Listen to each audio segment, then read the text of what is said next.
નમસ્કાર.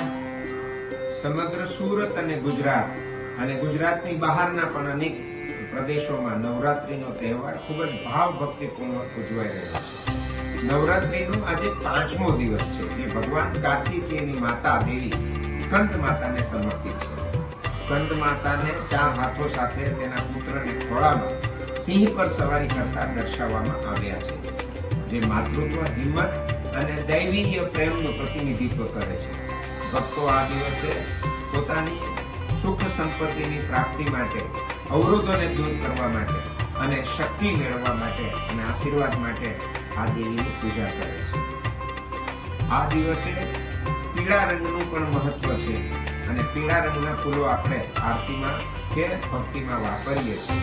ચોક્કસ મંત્રોનો જાપ કરીએ છીએ અને પરંપરાગત આરતીનો સમાવેશ કરે છે. આ દિવસ દેવીના સંવર્ધન માટે અને રક્ષણાત્મક પાસાઓની ઉજવણી માટે આપણે સૌ કરીએ છીએ. તો આવો આજે 5મો દિવસ ભક્તિમય રીતે, આનંદમય રીતે